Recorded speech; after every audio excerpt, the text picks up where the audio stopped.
I'll address this right out of the gates. And for you listening, you're paying attention, it's derogatory how the industry in general refers to the New Year's resolution crowd.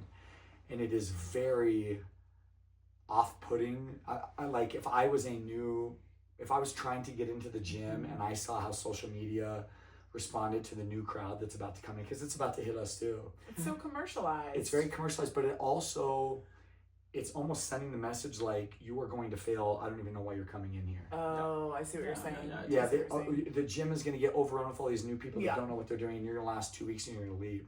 Now, for me, I started off, mine was a breakup that got me into the gym. That breakup happened at the first of the year. So I was technically a New Year's resolution person when I got into the gym. I was technically that person. So for those of you that are watching and you're trying to get in, you can be successful. And I don't want to sound, I appreciate your compliments towards me and my physique. When I first got into the gym, I was like 155 pounds is what I weighed. My body fat was 19.5%. Really? Oh yeah, I was like skinny fat. I was New Year's resolution person, even though it wasn't a New Year's resolution. I was in that crowd of people that you could see if you're in the gym and you see me walk in, you're like, that fucking dude has no chance. And I stuck through it, and now, I'm pretty successful with my physique and my diet and what I'm doing. So you can do this. Anybody, you can do this. And I'll tell you, at Commit to Fitness, like in our environment, like we welcome you and we want you to come in there, because you can do it. But you are right. You don't need to wait. Just wait to the beginning of the year. Right. Yeah. So you can. Yeah. And if you want to start the year with a new slate, that's totally fine. But I definitely, I would recommend that if you're feeling this in June, do it in June. You know what I mean? But and then that kind of goes hand in hand with, how do we continue the motivation and the discipline throughout the entire year? Because I think it's so easy. And I was such a yo-yo dieter back in the day. I had a lot of body image issues and eating disorders and all sorts of things. And, if I fell off, I would be like, well, I'll wait till Monday. Right? And then maybe I didn't do it Monday. So I'd be like, okay, I gotta wait for the next Monday. Right? Like we do, I think as human beings, we tend to do that. We want to start with this clean slate. So it's like, how do we just kind of set that to the side and be like, you can do this on a Tuesday, you can do this at 8 p.m. on a Tuesday. It doesn't matter when you do it. It's important no matter what it is. But it's so easy when you fall off, I think, to be like, well, shit, I fucked it all up. Right? Like I fucked it up. I fucked up the month. I fucked up the week. I fucked up the year. And, but you didn't. We're human beings. We're flawed. We make mistakes. You can do it the next day. I think 100%. How it works for me and what makes us successful in our environment is understanding that what works for me and you does not work across the board. And understanding that everybody is different and figuring out how you're going to get in and how you're going to show up for yourself. What I found being on the other end of it, because I hired a personal trainer at the beginning. Oh, did you? Oh yeah, I hired a personal trainer. I went through an 8-week, it was like an 8 or 12-week fitness challenge. Okay. And this is what I've noticed, and I don't know if it's the same for you, but for me, when I went through a challenge or a trainer, they would give you, it was just like a packet full of information. And it was like, this is the plan, this is what you're going to do. And it's overwhelming. Yes. It's overwhelming. It's like, we're going to give you this plan, and it's like, your life is about to change. And it's like, yeah, obviously, because I don't know how I'm going to do all this. And it was like, here's your grocery list of the food that you need to go buy. Here's Monday what you're going to eat. Tuesday, this is your workout regimen on Monday and Tuesday. Wednesday, Thursday is going to be this program. It's overwhelming. You've got to drink more water. You've got to get more sleep. You've got to walk more steps. It's too much. It's too much. And inevitably, we fail. All of us fail multiple times in our, like this week, for me, I don't know if it's the same for you guys. This is the fucking worst week. This is the worst week ever for lifting and my exercise. It's just fucking horrible. I feel like I'm just noodles arms right now. I've just lost it. The amount of crap that we've all eaten. Yes. Yeah. This is everyone. And for you to understand right out of the gates, like if you are trying to make a change in your life and you want to get in and make improvements, is to understand immediately you are going to fail and you're going to go off the rails. It ain't going to work always. And for me, is what worked for me was just making it easy. And at the beginning was just running. Yeah. It was just running. For you, it may be walking, it may be doing push-ups. Walking. We love. Just anything that you can do that you can measure and make it. And it doesn't have to be easy. 7 days a week. In fact, it shouldn't be 7 days a week, right? Like maybe pick 3, maybe. And just try to commit to something very, very, very simple. People, every client that I've ever worked with, ever, and if you are one of my clients that have, you know I'm talking to you. You know it. The clients that are successful are the ones that come in and take it one day at a time and they don't make these mega promises. Oof. They're not like, I went and bought $1,000 of supplements. Right. I bought your gym membership, this gym membership across the way. I bought steroids. You know, I'm doing a cleanse. All of these things. And it's like, it's gonna stop. Don't do it. I'm telling you, it's gonna stop. It's gonna end. And then for you to get that train back on the tracks is impossible. Yeah. But if it's like, you're gonna feel, and I think you feel so disappointed in yourself, and you shouldn't.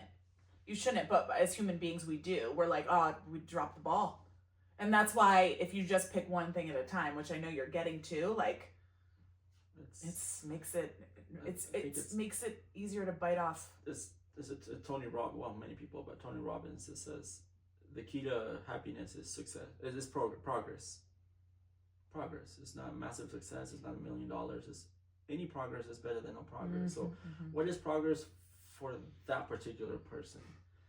Is it not drinking for 3 days? Oof.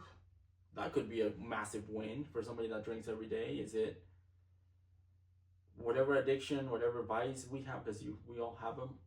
Is it not eating that candy that one day? Is it sleeping 8 hours one day? I don't know what it is. Everybody starts from a different place. But any form of progress is progress, and you build on it. You build onto it. And it's like, well, you walked 3 days, 1 week. Well, that's something new. You took the stairs. Well, that was something new. You woke up 30 minutes earlier, and you actually cooked breakfast instead of going to the drive-thru. That's something new. You didn't have to buy new shoes for that. You didn't have to buy your headphones. You didn't have to buy a new membership for that. It's just the little things that you're setting your foundation on.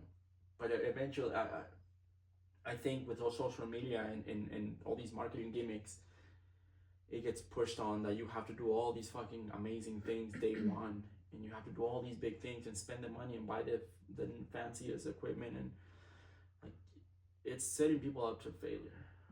It's setting people with too much high expectations, and I don't think everybody works like that. I think very small people work like that. And when I have a new client now, because I've had thousands of consultations, I can get pretty close to what type of person they are. And I ask the question straight up, do you want a plan with everything on it, the grams, the hours, the times? Most people are like, fuck no, I don't want that. Cool. How about just show up tomorrow and we'll see what we can come up with? How about just try not to drink this weekend? That might help you. How about drink another glass of water? It's like the little things. And eventually it gets to the point that it's just natural. They're doing that, and it's like, oh, well, what else can I do? I just had this conversation with a client the other day. Don't beat yourself up because you ate a little chocolate for dinner. Yeah. Don't throw everything you've been doing. She's showing up 5 days a week. She doesn't drink alcohol. She sleeps, but she does have a sweet tooth. It's like, wow, I feel horrible because that's nothing, dude. It's so minuscule, but maybe challenge yourself and not eat that one candy for 5 days and just see how you feel. Yeah. If you feel empowered, you feel good, then maybe you can achieve more things. But it's the little things. We all got here by doing the fucking little things. Yeah. You didn't wake up one day and say, I'm gonna be a marathon runner today. No. Oh my God. I'm gonna bench 300 pounds today. Like, well, it started with lifting 45 pounds. It just took a long time, but I think with social media and the hype and it gets thrown into your face, you have to be fucking shredded and running up a mountain, and Yeah. it's sexy and it sells and it gets people in the door, but I don't think I definitely don't like to lead like that anymore. I used to at the beginning just to make something happen, but now it's like, let me learn about your life. Yes. Because, man, if you have kids or you're stressed out about your mortgage or your finances, you're not going to be in the same position as the 22-year-old that lives at home with their dad, with their parents, and they have all the money and all the time in the world to work out 13 fucking hours a week. You know, when I was single, no kids, I was in the gym maybe 15 hours a week. Now, it's like, fuck, dude. Right. Oh, Life yeah. Life changes a bit. Well, and how often do we simply have conversations during these consultations with clients, and you can kind of tell that they just want to talk to somebody, Oh, yeah. right? And That's that it. in and of itself is a huge thing for them, and it probably made their day to just be able to tell somebody about what they're going through and what injuries they've had, and you know, whatever it may be. Let us know why it's so hard for them to pick up an exercise regimen. I'm taking care of my mom, or I have 3 kids, I'm postpartum, you know, whatever it may be. And that, just sitting there and listening to them in and of itself is one of the best things you can do for somebody. Yeah, and start from there. I tell everybody starts from a different. Some people start 3 football fields away. Some people start 3 yards away from the goal line. Mm-hmm. Everybody starts in a different place. You cannot compare yourself to your neighbor, to your coworker, and like, that guy did that, so I'm gonna do that. It's like, well, good luck, but it might not work for you. Right. And I think that's the disservice that the online industry has done. Oof. Whatever, it is what it is. But that's how I try to approach now when I sit down with somebody. It's like, you can fucking do this, but it might take you a little longer than you think, but you can fucking do this. Anybody can do this. It's just you gotta be able to learn where you are and learn to navigate, because life goes ups and downs to all of us. But we're all humans. We all go through the same emotions, and some people health issues and all that shit. But you can do it. You just have to know where you are now and where you want to go, and have the right guidance and consistency. Consistency is fucking huge. You can be great for a week and then fall off and never pick it up again. Consistency. How do you guys get somebody back on track if they've fallen off and they're so upset with themselves about it, and you can't get them, for some reason they can't get back on track? What do you do? Mine's easy. Mine's like super easy. I just have them write down every day how much water that they drink and how many hours of sleep they get. Okay. That's always, to me, because it's something that you're doing. Everybody is drinking fluids and sleeping. Okay. They have to, because if they don't, they die. Literally. So you already know you're doing this. Everyone that's watching this, you're sleeping every night, or every other night probably. I don't know. But you're getting some sleep. Even if you're just getting 3 hours, you're getting some. You're getting some sleep, and you are putting some fluids in your body, even if it's Mountain Dew. You're putting some fluids in your body. So my first step when people get off is just get them back on to paying attention to the things that you're already doing. Okay. Without you doing, I'm not going to tell you that you need to come to the gym once a week, or just look at that aspect of your life that you are already doing. And then once you create that habit of paying attention to that aspect, then we add on. Okay. Love that. For me, that's what I do. And the next step is usually tracking your food, or tracking an exercise. Walking, maybe. Right. Anything. It is what Heido is saying with Tony Robbins. Progress is key. Right. It's not $1 million. It's not success. It's not winning the lottery. It's progress. Think about the lottery. We've always heard the curse of the lottery. You win the lottery, what happens? Most of those people blow it. And they're bankrupt, and they're in a worse position than they were before, because they don't know how to deal with that. Yeah. Celebrate small wins, small progress. Yeah. Every bit of progress is a reason to celebrate. And if you can celebrate small wins, the small wins turn into larger wins, turn into actual games that you're playing, into championships, into total success. But it starts one step. That's for me. Yeah, I love that. Yeah. What is yours? I'm excited to hear. To get people on track when they fall off. Yeah. I liked to have them, and I like yours better because I think it's more like foundational. But I just say, I just want you to food journal for me. And you don't have to count your calories. You don't have to count your macros. I literally just want you to write down what you're eating. And then at the end of the week, bring it into me so I can look at it. Yeah. That's it.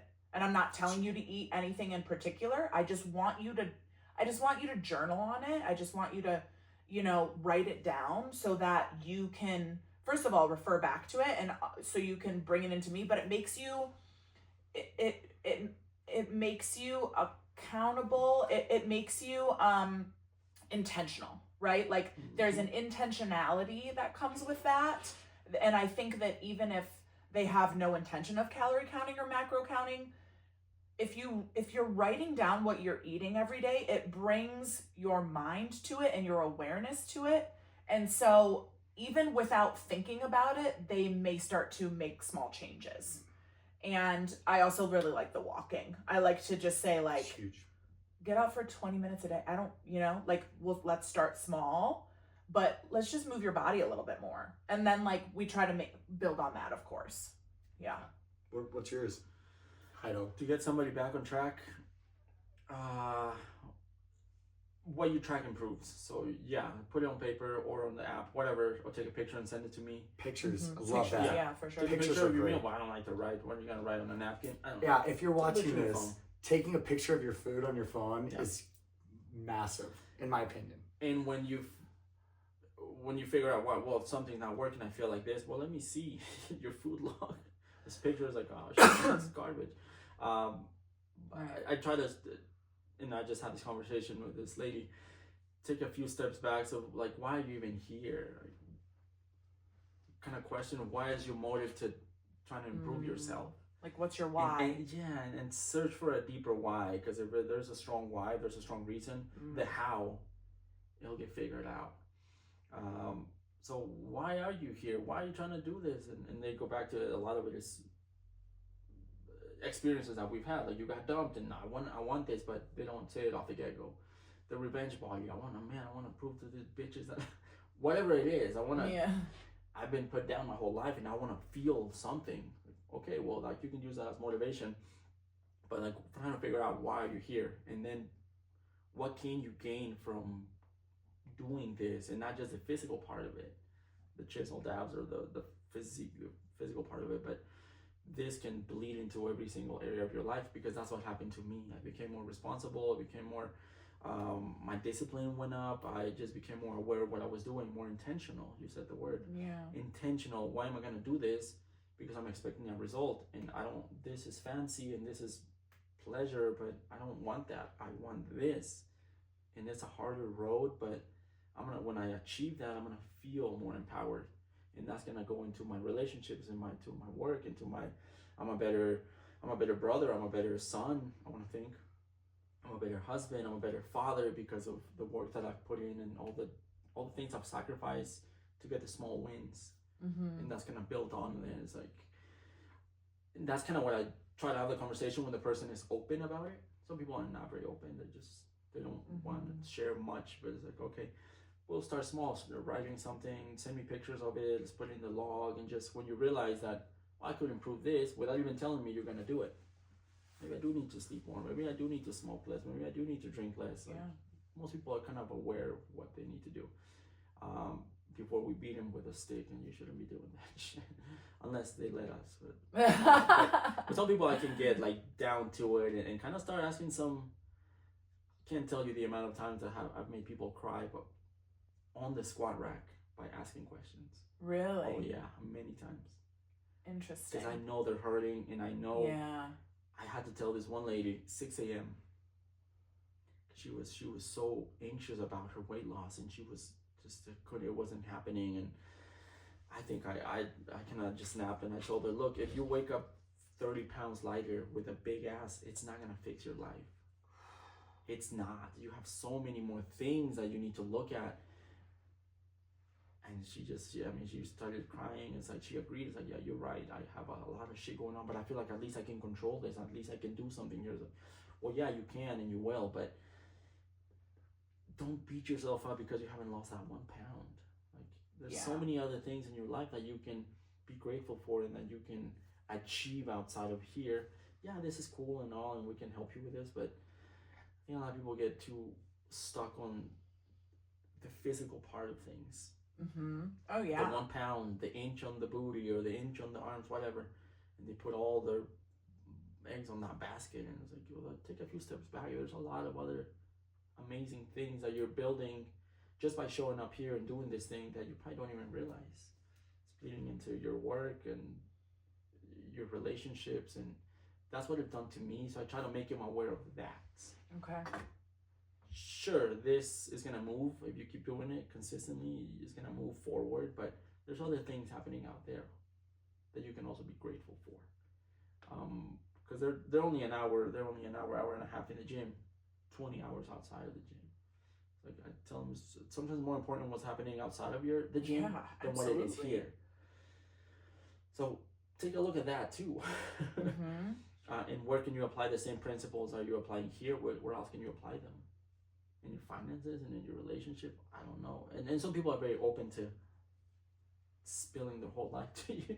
Yeah, some people are, some certainly are not. And the ones that are not, it's like just trying to kind of go over the surface and start with the facts, things that you can track.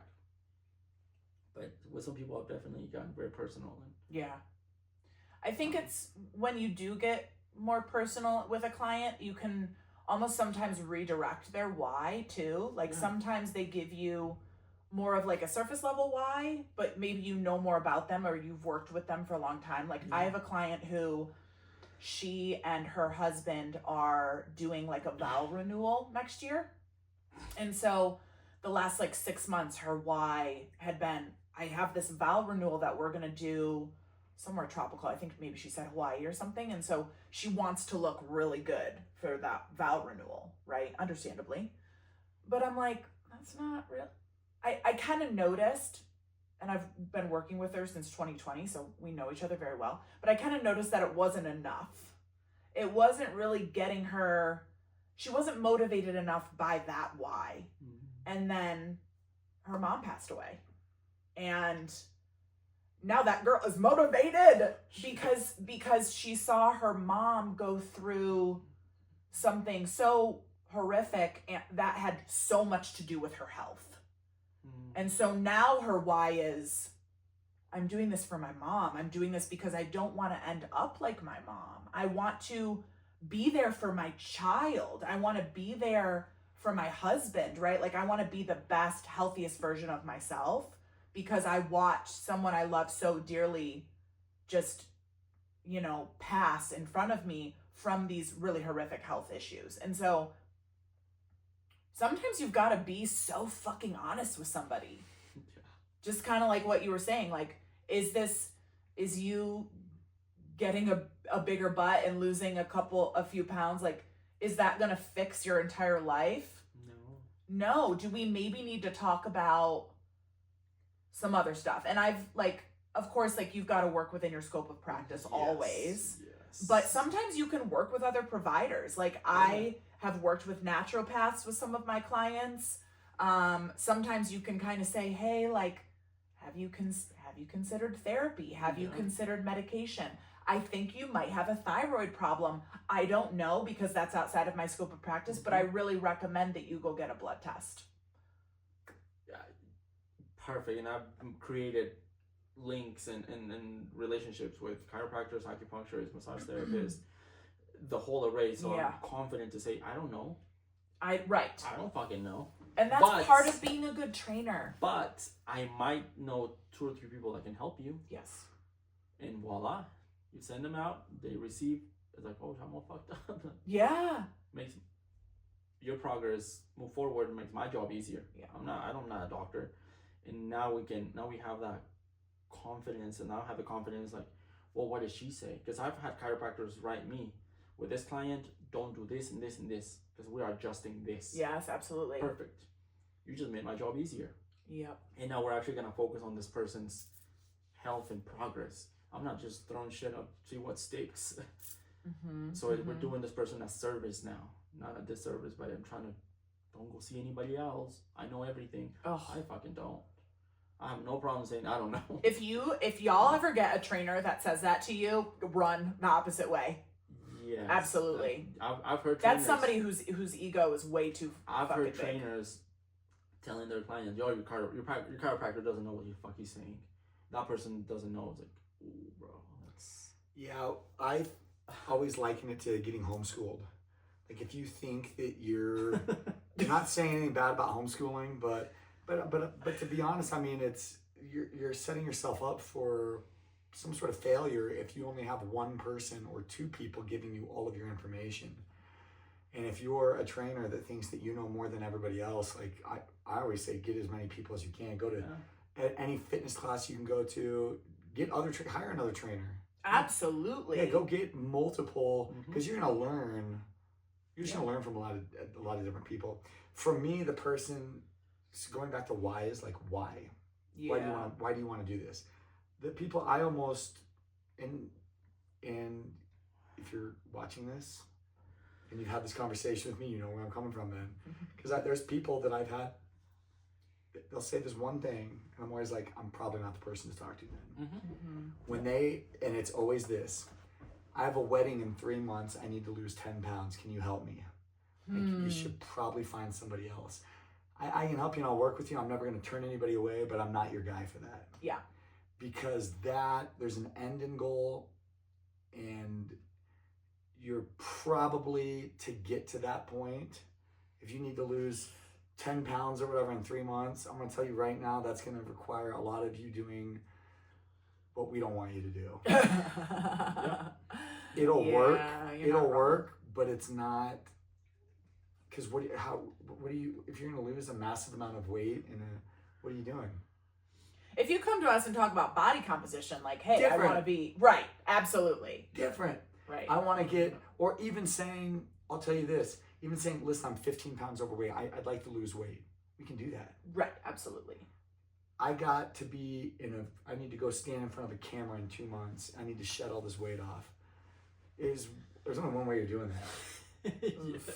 There's only one way. You're going to beat yourself up and you're going to starve yourself. And then guess what? You're going to get it all back. 100%, because when that date's over, you're going back to another. It has to be something that's sustainable. Exactly. It's something. So the why is, I want to be a better parent. I want to watch my kids grow up and play. I want to play with them. My grandkids. It's something deep. It can't be something so surface level like that. And it's changing habits over time. Yes. That's gonna be sustainable. So those of you, if you're watching this, that have hit me up, now you know what I'm saying. When I'm like, yeah, I'm probably not the guy for you, because that's not what we're here for. Yeah. That's not what I'm here for. Yeah, no, I'll take money. Yeah. You can come into any of the we have group classes, all that. Yeah, absolutely. You can get on, but I'm just telling you, my level of investment into that process with you is not. That's the same thing. Anybody that wants to come up and do like steroids, I'm not going to turn you away. Right. I'm not going to not work with you. I'll work with you, but I am not going to be as invested. Yeah, that's fair. Into that, And those of you that do steroids, listen, I'm not against it. Let me just say that right out of the gates. I'm not. I get it. Everybody's different. I'm not trying to badmouth you for. They work. They work. I'm telling you. It's not. That's not what I do. It's not what I. It's not usually what typical people that I work with. I've told a client that was taking stuff. I'm not a chemist. If I'm taking this stuff, I don't know what it's doing. So you're kind of on your own on this. Yeah. Well, why is this happening? Why do I feel like this? The moment you start putting things in your body that are super strong, I don't know what's happening. I don't know why it's gonna happen. I don't know. You gotta get somebody else. Yeah. And that's it. We can keep working together. Just know that I don't have the answers for that. And training's gonna vary a lot. And I don't know. I don't know what to expect the next day because it's crazy. But yeah, it's the quick and easy, the microwave mentality. I've had a lady a few years ago. She was going to the beach, Cancun, whatever, and she wanted a bikini body, and she was like 6 weeks away. Like, oh man. The only way, looking at you, the way what you're telling me what you want, it's you're gonna do a massive cut, a deficit. You're gonna be miserable. You might achieve it, but it's gonna be horrible. And you're gonna go party there, the party trip. When you drink and you eat shit and you come back, you're gonna blow up. So I told her, I think these were my words. We can get you that body, but it's not this year. It might be for next summer. Yeah, it's absolutely. Next year. Well, that's honesty. But you can still start today though. Right, absolutely, and you should. You can still start today. And she's like, no, I don't. Oh, jeez. She went somewhere else. That's fine. I don't want to put that pressure on I don't want to have you were somebody honest start with it. her. Like, Yeah, absolutely. I'd rather, yeah. I'm telling you, it never, in my opinion, it never works. It works for a picture, I think. It works for a picture. Yeah. I still. Well, and if that's how you're trying to advertise your business, by photos, by before and after photos, fine, right? Like, then if that's what you're trying to promote, you go do that. That's not the way. So, funny story. When I first went off on my own, I opened an LLC and it was called Body by Amy. Because that's the way I had been brought up as a trainer, right? Mm-hmm. That everything is body composition, it's weight loss, it's, blah, blah, blah. And so I was like, oh yeah, Body by Amy, that's a great name. And then about 4 or 5 years ago, I rebranded completely, and now of course I've gone more like the sports performance route anyway, but my company is now called Momentum, Strength, and Endurance because it should have been a long time ago, but about 2 years into being Body by Amy, I was like, this is not me. This isn't me. This is not the type of training I do. Mm-hmm. Like, I don't want to be known for somebody that's just trying to change bodies out here. I'm trying to change minds. I'm trying to change lifestyles. I'm trying to I'm trying to promote health, not just what someone's body looks like. Mm-hmm. Yeah. Same here. I've had people reach out, hey, I want to do a bodybuilding competition. I'm not your guy. Yeah. We can train and we can definitely get you leaner and stronger. But if you want to be on stage in the next 6 months, competing with these people and actually be competition, I'm not your guy. I don't know anything about the substances that you will take. Yeah. You can go somewhere else, but we can train if you want. We can still get you strong and lean.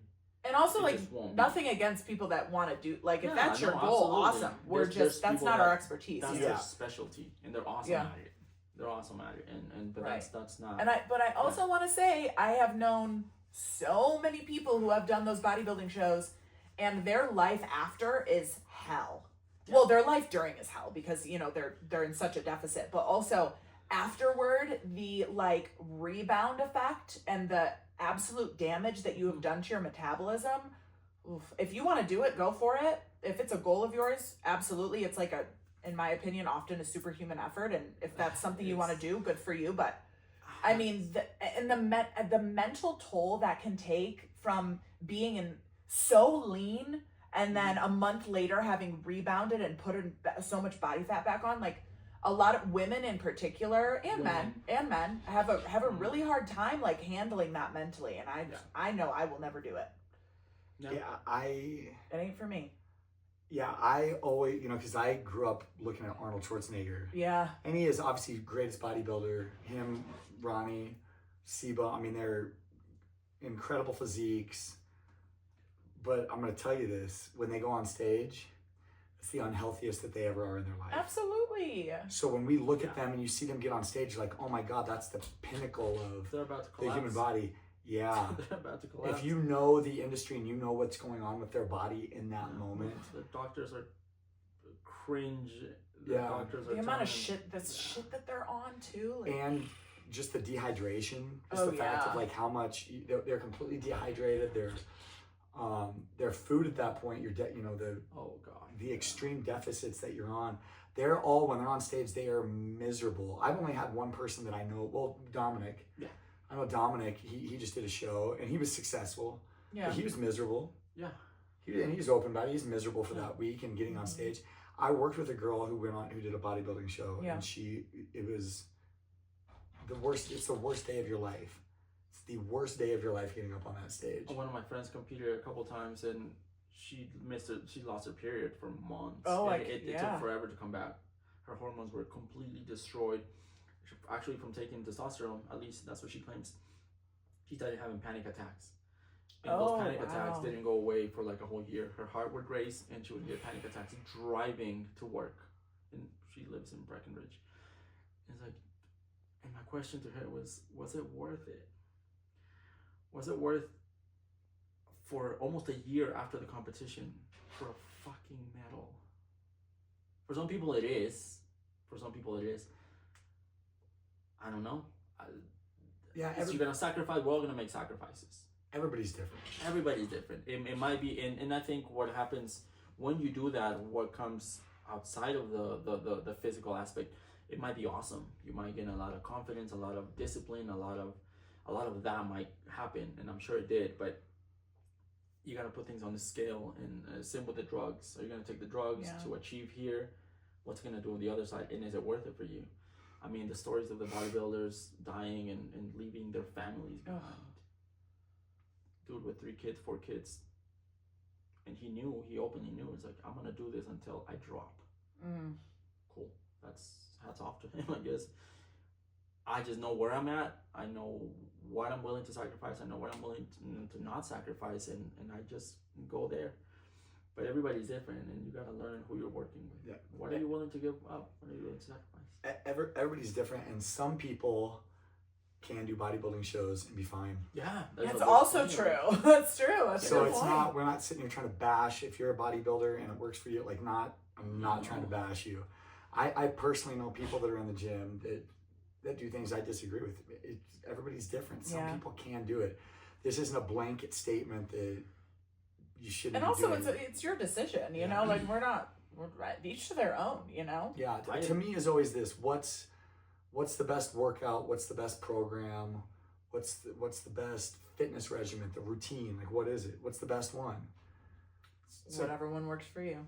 That's it. Whatever you're doing. The one that works for you, yeah. It's whatever you're doing. So I'm plagued. I have a dilemma I deal with all the time. Is yoga sculpt. Yoga sculpt is.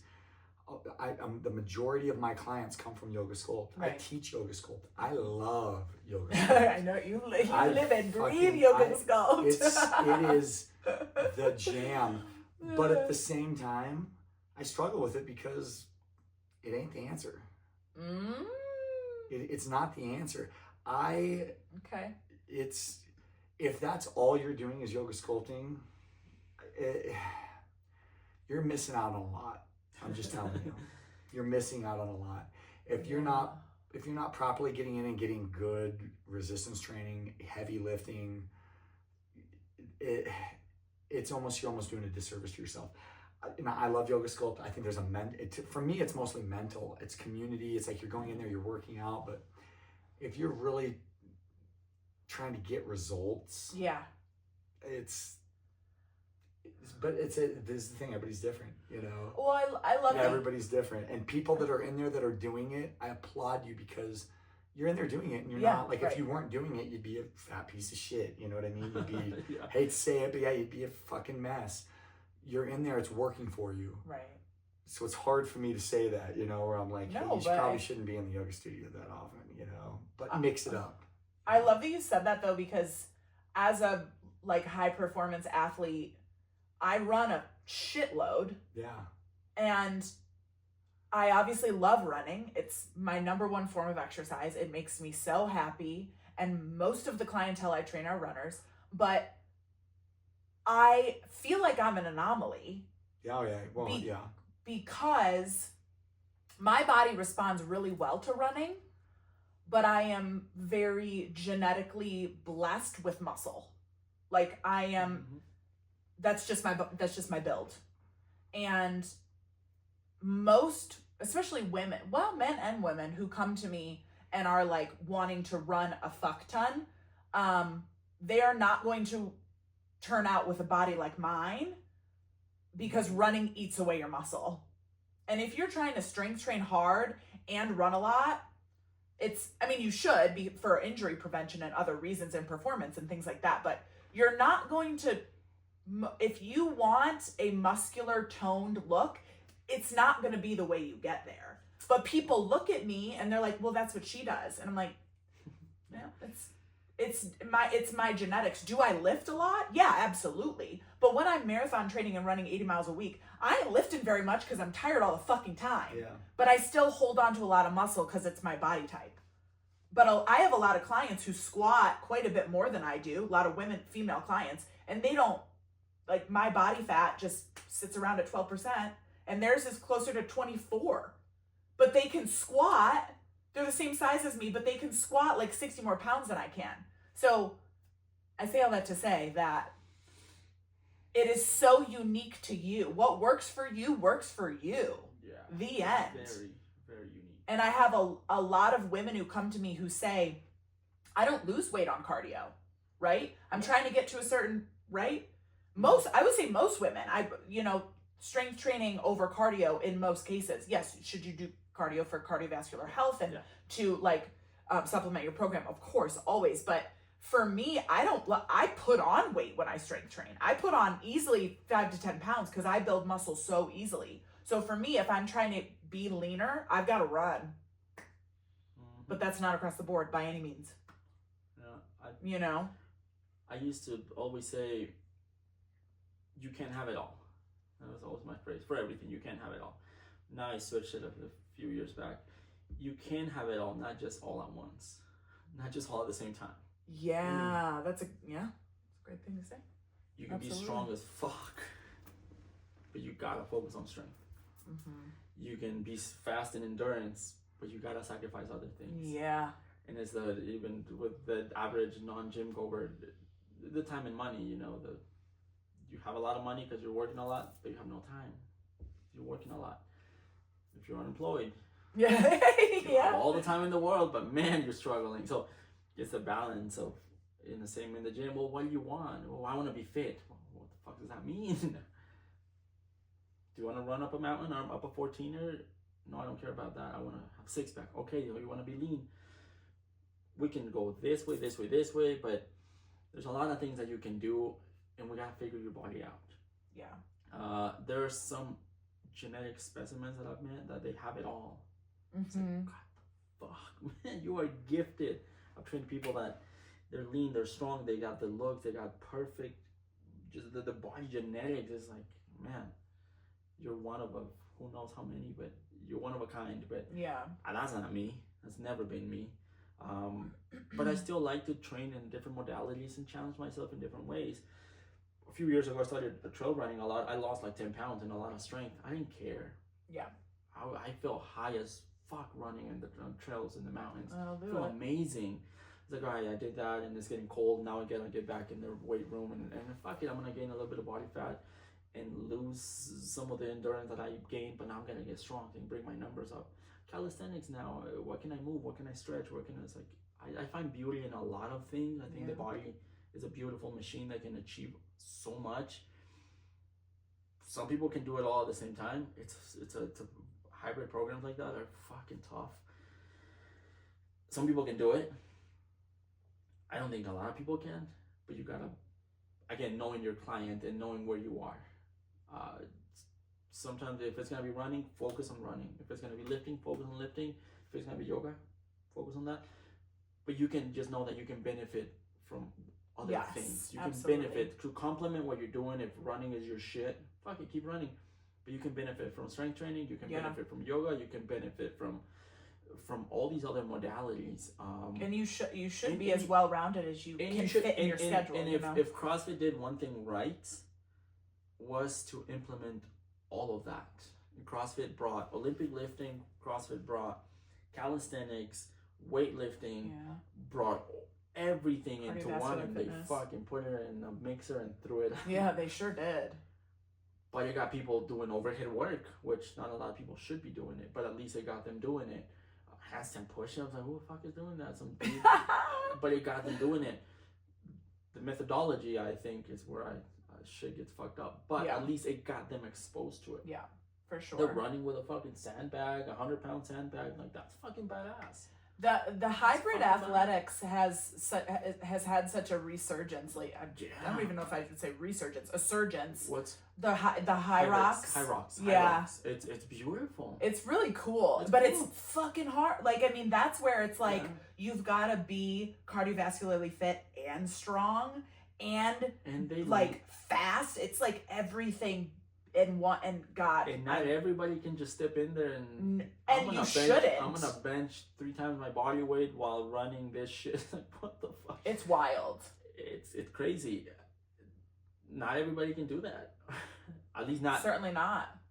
immediately. No. So that's why I try the conversation that I try to have with my clients. Well, I want all this. Like, well, shit, you can get there. You sure can get there eventually. But let's start with this, this, and then this, and then this. But if I can do something and expose you to something that you never touched, let's fucking do that. Yeah. Let's have you do the rings. Today's gonna be all workout with the rings. What the fuck, rings? You'll learn something. Or today we're gonna go outside and hit the pavement and do this and that. It's like, oh shit.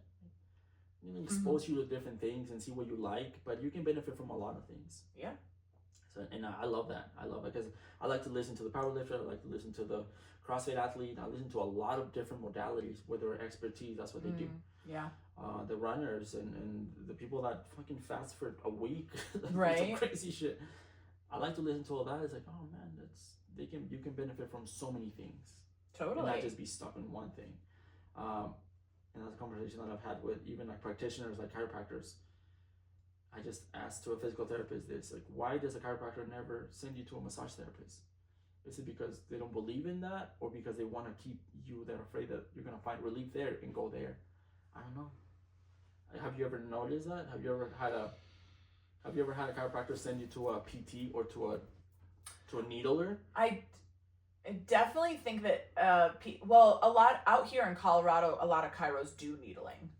Yeah, they do it themselves. They Yeah, don't send you but somewhere else. it's not super common if you're a chiro to send to a PT and vice No, versa. They kind of compete. And I just it's like the benefit. I think, in my opinion, how can we help this person? If it's not me, we'll go with him, man. He can help you. Yeah, and maybe I refer out to that. PTs I do. all the time. Yeah. I do send them all the time. And I tend to be the stop after the PT too. Like I have PTs that refer out to me. Like, hey, they're done here. I've done all they can do for this person, but they're still rehabbing an ACL. Let's go to you next because I know you know how to do that. Yeah. So, anyways, I try to be that person as a trainer to step out, and I don't know everything. Maybe I can help this person. Yeah. Try to step back, and what's the best thing for this person right here? What's the best thing? Do they need to go see a nutritionist? Do they need to see a therapist? Do they have some psychological things going on? Mm-hmm. I might not be able to help them, and I need to take that one, and I'll be at least, hey man, maybe you need to go see somebody else before we continue doing this. Yeah. Like you said, I like money too. I don't take your money. Right. I'll take your money, know. but I think at this point, you need another level of help, and you're probably not gonna get it here. Yeah. Or we can continue doing this while you go do that. It comes like from person to person. It's different. Yeah. But yeah, definitely send them out. Send them out because our scope is very small when it comes to physiology, hormones. Yeah, hormones. Women's hormones. Whew. And that comes into play so often for us too. Huge. If you have a client that isn't making any progress and you feel like they should be, send them for a hormone test. That's it. We put a stop. So I started getting pretty good at my consultations, especially women. Men too. Is there any reason why we would suspect that your hormones are off? Well, there's something there. Yeah. We can go 2 ways. You can go get a blood test, and then we work this together, or we can try this for 2 or 3 months, and if nothing happens, then you need that blood test. So that you get it now or later, but you're gonna get it. Yeah. So and also that makes me, I think, more upfront, and I feel like I'm letting them know that more issues could be there. Because if you did the nutrition and the training and the water and the sleep and nothing happened, you're gonna come back to me. Hey, I did everything you said, nothing happened. Oh shit, maybe I should have brought this up. Right. Yeah. Absolutely. So, because dude, we can't see that, man. There's such an epidemic of men with low testosterone right now too, with all the like microplastics, right? Like in our personal care products and the, you know, us eating food it's coming out of plastic and BPA and all that crap, and it's like tanking men's testosterone and making them infertile. It's crazy and scary. And it's like, how do we combat that? Well, I mean, you get TRT, but like, yeah, I think there's a lot of men out there. I mean, and I know this just coming from Jim, and now like all of his friends are on TRT now too, because he had that experience of having extremely low testosterone. He knew how he felt when he had that. He knew he wasn't making progress in the gym. He was constantly sore. He wasn't recovering. He was really like, kind of like just agitated all the time, like all those things. And he saw it in his friends. So he kind of said to his friends, like, hey, I wouldn't be surprised if you have low testosterone. They all went and got tested. Every single one of them was under 200. Oh, wow. Yeah. Like, what is going on? I mean, I know what's going on, but it's like, it's fucked up. Yeah. And like, you know, the government and FDA and nobody cares. Nobody cares that they're just fucking killing us. And so yeah, all those topics to bring up, the sooner the better, I think. With your absolutely, no, absolutely. The sooner the better, because it almost saying like, this is what I can do. This is what I have within my scope of practice. This is what I have the ability to do for you. But it's possible that there's other stuff going on that I don't have access to. And so if you feel like there is a possibility that is happening, you need to pursue it, right? And it's, a lot of people don't want to admit that they did get diagnosed with something many years ago. Well, no, if we just do this, it'll work. Like, oh, no. If you got diagnosed with some shit years ago, it's still there. Some Mexican lady wasn't taking her thyroid medicine. She was very obese, and she was working out almost 7 days a week, eating hardcore dieting. Nothing was happening. So one time I was like, well, you're doing everything right. Is there any reason why? Well, yeah, I got diagnosed, but I just don't take those pills. Oof. It's like, you've been wasting your time for years. Yeah, time and money. You need to see a doctor. Right. You need to see a doctor, yeah. And I can't help you with that. I should have asked this when you started. But sometimes you just get better at it, and just people that are out there watching the influencer and watching the motivational shit, like when everything is perfect, when the conditions of the body are perfect, yeah, you lift and you eat and you gain muscle and shit like that. But if it's not, it throws a wrench into everything. Everything, yeah. And you get frustrated, therefore you think that you're not doing enough, so you start doing more, eating less, training more, beating up your body more. It's just, and you're sending yourself further down the it's a fucking spiral. Yeah, I'm not losing weight fast enough, so I'm gonna diet more and run more or work out more. It's like, oh shit, now the imbalances that you're creating, and now you end up with some hormonal issues. It's like, fuck, how do you pull out of that? The other thing is too that sometimes it does work temporarily, right? It's for me, years ago, I didn't even mean to, but I was just overtraining and underfueling, and I got super thin, and my performance, like I ran a half marathon and I just fucking crushed it. But then after, I couldn't recover from it. It took me like a month, if not longer, to recover from it. And even when I started running again, I felt off. And then I was like diagnosed with adrenal fatigue and anemia very shortly afterward. And my body and your body rebounds. That's the thing. So if you are trying to get super lean and you do these like drastic things to get there, especially for women, just the way our hormones work and how sensitive we are to cortisol and things like that, your body gets to the point where it's like you're starving yourself and you're overworking yourself, and guess what? We're gonna protect our organs. So we're gonna hold on to body fat, we're gonna hold on to belly fat, and you're gonna get so again, if it works temporarily for you, it still doesn't mean that it's the best thing long term. And I've seen so many women go that route, and then a year later, they're like, fuck, I regained 15 pounds. I can't lose the weight. I'm working out the same way. My appetite is raring. Like, I don't understand why I'm hungry all the time. It's like, yeah, unfortunately, you're paying for what you did to yourself a year ago. Yeah, it's 3 months, 6 months, a year ago what you did. It's happening right now. Yeah, or 20 years, right? Like, yeah. How often do you see, and I don't know if you guys follow stuff like this, but it's so common to have somebody be like a model, like a runway model or something, and they are, you know, maybe, it depends on the person, but maybe starving themselves, taking diet pills, things like that.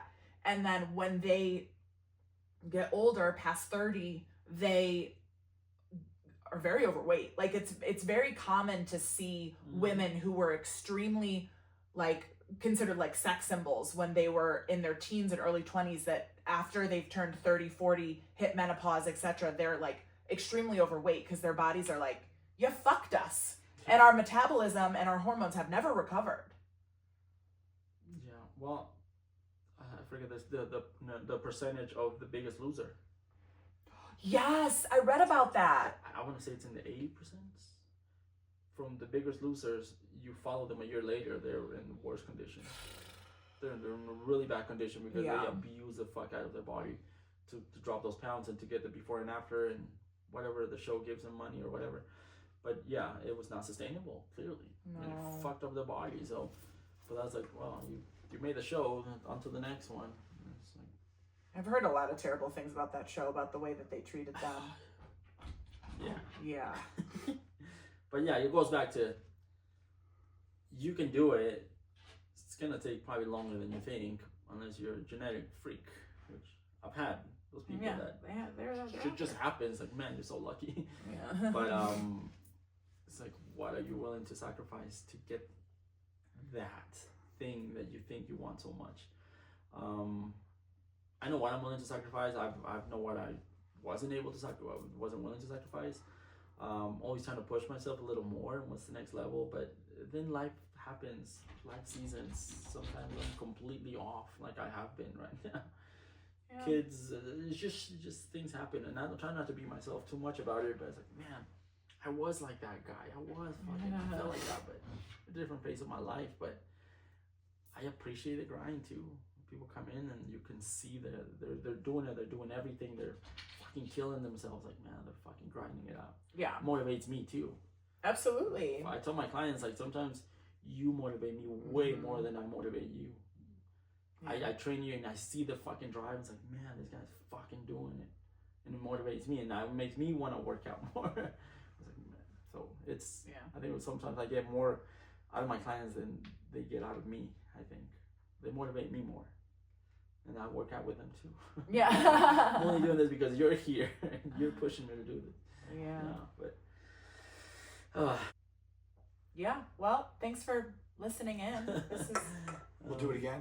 Yeah, we're absolutely gonna do it again. Hiro's over here getting more beverages. Thank you for listening, watching. Yeah. Thanks, Amy, for hosting. Yeah, you're so in my basement. Hiro for leading us. Oh, I'm good. Yeah. I'll leave him here. Oh, all right. I won't say no. For the next time. Cool. Yeah. All right. Awesome, guys. Yeah. Thank you. Talk to you soon. Happy Sunday.